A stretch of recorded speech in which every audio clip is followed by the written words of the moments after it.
Hey, Pretty Girl Club. So today I'm going to be addressing the question, how can Exoticals begin to make our own culture? Well, since I recently recorded the Exotical slang dictionary video, and I will be creating more updated videos as we continue to create our own language, I think that a part of creating a culture is creating a language. Think about how in the Latin American community they actually have languages, but unfortunately, sometimes people's language is tied to colonizers. But the good thing about us is, I mean, I know that most of us speak English already, but the thing that I love about social media is that social media is actually very good for creating community. So this channel has really changed my life in the sense that it finally helped me to realize that I was never delusional this whole time. Like, I wasn't thinking I was better because I genuinely would have people just be jealous of me or whatever. And I'm like, okay, I really don't think I'm better than them. I kind of feel like this is a pattern. And at first I was like, you know what, maybe I am reaching. Maybe I do think I'm better or something like that. But then as I created this channel, having no idea that this would become a community with thousands of subscribers, as I created this channel, I realized that hundreds of you guys started to comment and talk about how, wow, I had the same experiences. So I think that is a beautiful thing about social media. You can share information about your experiences, and then you will realize that other people all the way across the world who you've never even met in your life, they had the same experiences as you. And so it helps you to realize that you're not crazy, and that's definitely a part of creating a culture. So this is why I encourage as many exoticals as possible to create YouTube channels. If you want to be faceless, you can do that to protect your privacy or so you can talk as much shit as you want. Or if you want to show yourself, that's totally fine as well. But I think that that's going to be the number one way to create a culture is by, first of all, sharing our own stories instead of allowing other people to constantly speak for us. Like, oh, well, these light skinned girls, they just bougie. They think they better. Oh, light skins are ugly. They need colorism because they're ugly. No. So as soon as you start speaking up for yourself, it helps you to be able to tell your own story. Because remember, if you don't tell your story, someone else is going to tell your story for you and other people are going to start speaking for you. And I think that that's been the problem over the past decade since social media has been around. I think on a lot of these YouTube channels, you've got people who are not multiracial, they're not multicultural, they're not light skinned, telling the stories of and speaking on behalf of the entire light-skinned community as if they're the queen of the light-skins or they're the queen of multiracial people or as if they're the queen of Creoles or whatever. And so they're speaking on behalf of all of these people groups. And then you've got other people who are monocultural, who've never encountered actual mixed people or they've never been around a lot of lighter skinned people. So they're actually believing these stereotypes. And I think that that's part of how negative stereotypes are perpetuated. It's because people within that people group, they are not going out and building and actually creating their own forms of media. So you know how in the black community they say oh, well, Hollywood doesn't promote dark skins. Hollywood wasn't created by dark skinned black people. So why on earth would Hollywood begin promoting dark-skinned black people? How about you create your own media? And I've noticed that some people have begun doing this. We've got a lot of black producers and stuff now who are making their own movies. And unfortunately, some of those movies still kind of perpetuate the same stereotypes. But I mean, obviously there's a demand for it. So that's another cultural issue. But I think that the first step to creating a culture for yourself is by speaking up for yourself and by telling your own stories and by showing yourself in a positive light. That's why here on the Exoticals United channel, I do my best to show as much diversity as possible. I try to share, women that have 4C hair textures, women that have type 3 hair textures, darker skinned women who have type 2 hair textures, women who are part Indian, part Arab, part white, whiter passing women, darker skin, more black passing women. And that's another thing. Have you ever noticed how you can be mixed and white passing and it's fine, but you can't be mixed and black passing? That never made sense to me. If you could be mixed and white passing, why can't you be mixed and black passing? That was so dumb. Anyway, sorry, I'm going on a rant now. But I feel like, again, part of creating your own culture is by standing up for yourself and saying, hey, wait a minute, no, darker skinned mixed people do exist. Mixed people with 4C hair do exist. Mixed people with broad features do exist. Black passing mixed people exist. Black passing biracials exist, just like how white passing biracials exist. So I think that that's going to be one of the core ways that we can create our own community here in the Pretty Girl Club is by sharing our own stories, creating our own YouTube channels. I love the fact that a lot of you guys have seen my channel and you guys have started creating your own channels. You guys are joining the Discord, you're joining the Patreon, you're joining my Dark Femininity course. By the way, make sure that you join all of those things. I'll have them linked in the description. And you guys are saying how those things have like really changed your life and how you feel so validated now and how you're finally realizing that you were not crazy this whole time, and that a lot of the people, sometimes even in your own family, who have been coming against you were literally coming against you out of jealousy because they saw your phenotype or they saw your background or maybe they saw your fluid identity and they feel like it's going to give you an advantage in life. And so sometimes people around you, they do their best to try to give you disadvantages to level out the playing field. Or people will stereotype you and say, oh, because she's light skinned, she's automatically stuck up, or she thinks she's better. So let me try to humble her. Let me try to tell her how ugly she is, or how she's not pretty compared to this other girl who's lighter than her, or she's not pretty compared to this other girl who's more white than her. You know, these are all typical humbling tactics. And these things can easily be exposed if we just come together and start talking about them. So that is definitely part one of creating your own culture, is coming together as a community, even if it's only online, and beginning to discuss the things that you've been through and beginning to see commonalities and patterns. I've noticed that Black women empowerment space, say what you want about them, but one area where they did a good job was they came together and they all began talking about their experiences with Black men. And then they all realized, wait a minute, there's a pattern here. Same thing with the whole movement around decentering men. Women of all races are coming together and saying, hey, wait a minute, you've been cheated on too? I've been cheated on. Oh, wait a minute, he made you go 50-50 and then he screwed you over. Oh, wow, I've been through that too. And so as people begin to come together and you see thousands of different people from different backgrounds coming together and talking about their experiences, that actually helps you to begin recognizing patterns when it comes to the people who are trying to like disadvantage you or hold you back. And then this actually helps you to build yourself up as a whole. Like as a community, you can build yourself up because then you realize, okay, wait a minute, now I know to stay away from cheaters. Okay, now I know that if a guy does X, Y, and Z, he's most likely just trying to use me to get a discount on bills. So it helps you to begin to strategize.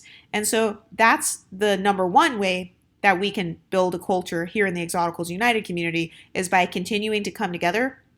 I want as many of you guys to start creating YouTube channels as possible, or TikToks or Instagrams or whatever. And if you don't want people in your business, you can make it faceless. Like if you're afraid of losing a job or whatever, that's how I was. I was like, okay, I still want to be able to have a job in real life. And so I was like, okay, I'm just going to be faceless or whatever. So you can do that. You can like begin to make blog posts or just comment on this channel, or join the Patreon and make friends with other girls who can talk to you about some of their experiences as well.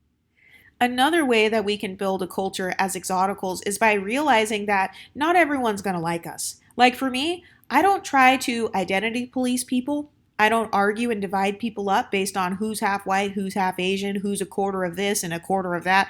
I don't try to divide people up or police other people, because I feel like if you identify with me, that's your choice. Not everybody is going to like this channel. Not everyone is going to like Exoticals. Not everyone likes lighter skinned women. Not everyone likes mixed women. And that's okay. People are going to be racist against mixed people. People are going to be, they're going to practice lightism against anyone who is lighter than them. Have you ever met someone who is a monoracial, monocultural person who they hate anyone who is lighter than them?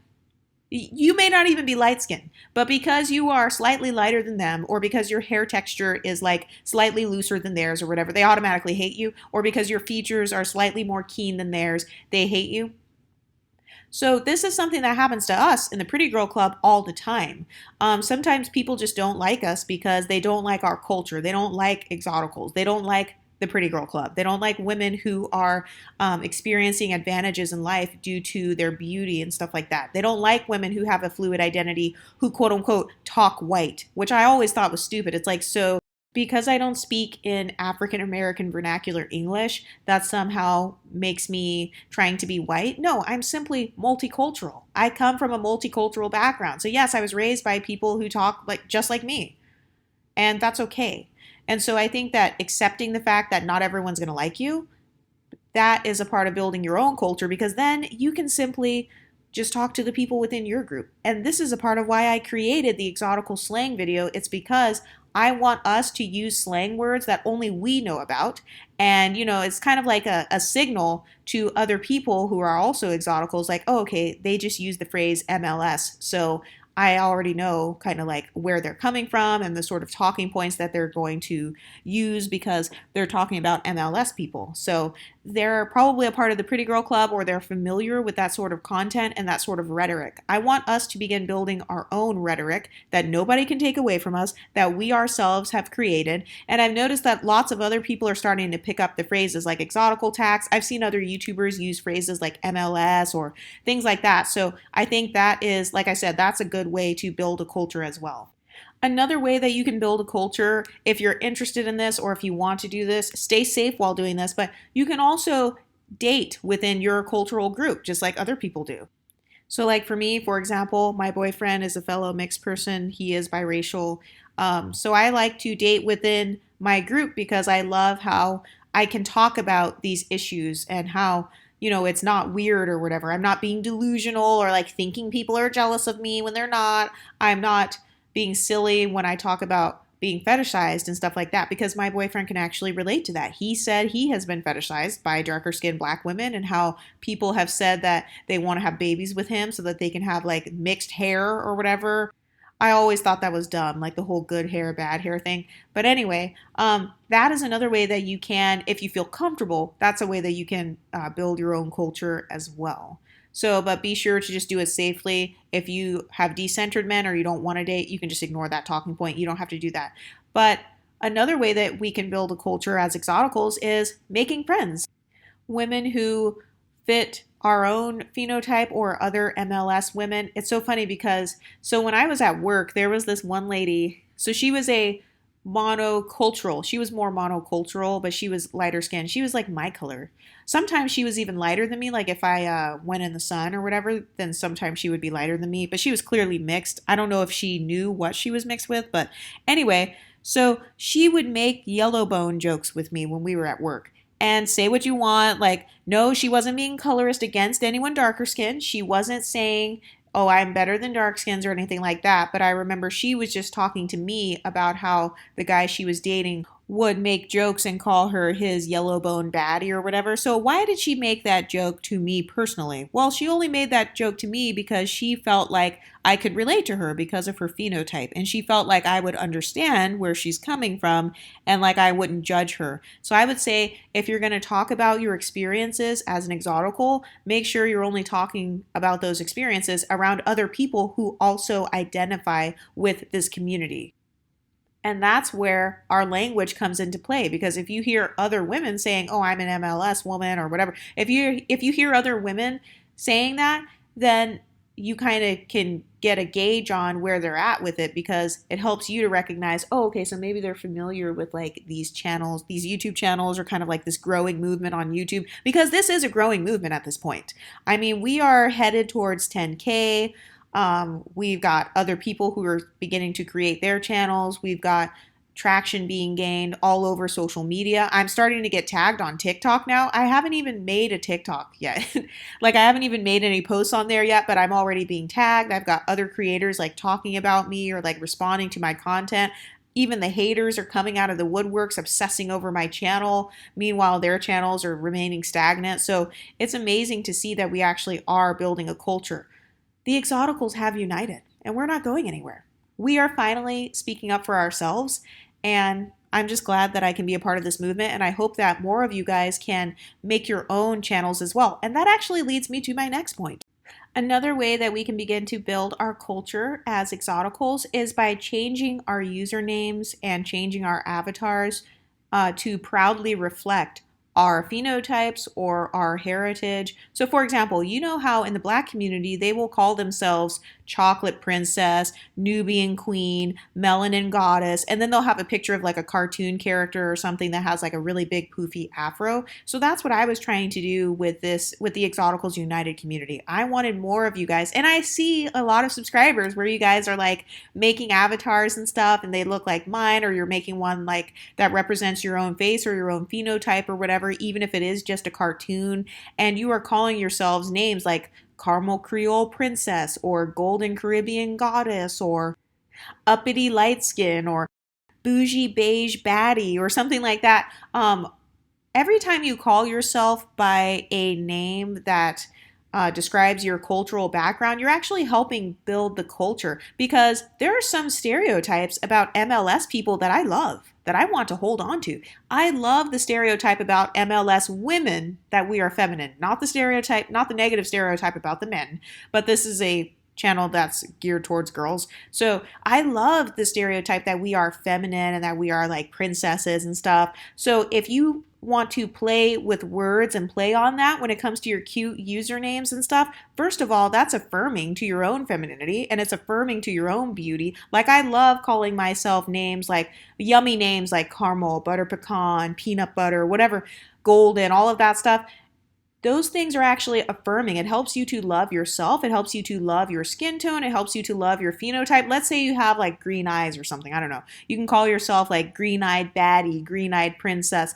All of those things help you to contribute to the Pretty Girl Club and it helps contribute to our culture because by calling yourself that in your username, you are making a statement and saying, hey, I'm proud of my green eyes. Hey, I'm proud of my natural wavy hair or whatever. I'm proud of my chocolate skin tone. I'm proud of being a chocolate mix woman. I'm proud of being a Blasian woman. I'm proud of my heritage. And so I highly recommend that you guys create new YouTube accounts or you change your username or you create like a troll account or something and call yourself cute usernames that reflect your culture and that show pride, not only in your cultural mix or your background, but also pride in your phenotype. Like I love when people call themselves brown skin exoticals, dark skin exoticals, cinnamon Caribbean girl, names like that. That is contributing to the Exoticals United community and it's contributing to our background because we're saying, hey, we don't care that we're not white passing. We don't care if we're not light skinned or if we don't fit your standard of blackness because guess what? I'm a caramel Creole princess. You know what I'm saying? So it's like promoting pride in your phenotype and in your heritage and doing those things, it helps to build confidence in other exoticals because then they realize, oh, wait a minute. You know, she has green eyes and she is promoting her green eyes and she's like proud of her background. Wait a minute, she's Blasian and dark skinned and she's proud of it. She's proud of being a chocolate Blasian girl. So, hey, maybe it's okay for me to be proud of being a chocolate Blasian girl too. So that actually helps build the community, or at least it helps build our community online. And that's another strategy, actually, if you want to create a culture that revolves around exoticals. And it's a strategy that I've been using for a long time, which is to promote our phenotypes, promote visibility of our community. So this channel was created to bring visibility to our stories. It was created to validate us. It was created so that we can be seen and heard. And we're just speaking up and saying, hey, first of all, we're not invisible. Secondly, we hear what you're saying and it's not true. And third, we want to tell our own stories. Thank you very much. Another way that we can build the MLS community is by supporting fellow MLS people. So whether that is supporting businesses. So for me personally, in real life, in the city that I live in, or the city that I used to live in before this one, I purposely would go to MLS hairstylists who had my exact same hair texture. So whenever I would go to the salon, I would specifically look for women who looked like me, who had similar hair textures to me, to do my hair. Or same thing, like anytime I'm going to the makeup counter, I will look for a woman who looks closest to my phenotype and I will try to have her help me at the counter. Or another thing that I've been doing lately is supporting as many MLS music artists as possible. So you know how people get mad and they say, oh, well, you know, so-and-so is being promoted by the industry the most and like everybody's just listening to her. I don't give a fuck about the trends of the industry. I am purposely following people and listening to music where the women look more like me. And I'm doing that because, like I said, I want to listen to music by women who look like me or women who share my background. So thankfully, the women who happen to look more like me are the ones who happen to be promoted the most. But I think that's partially because we've got people who don't look like us who are supporting women who look like us because those women may wish they looked like us or maybe they just like the music. I'm not sure. But that is one of the strategic ways that I have been trying to help kind of build a culture around us. Another thing that I've done is I have spoken up on behalf of other MLS women who I do not feel were being colorist. So you know how like anytime we do anything or just exist, people say we are colorist, texturist, featurist, or we only got to where we are because of privileges.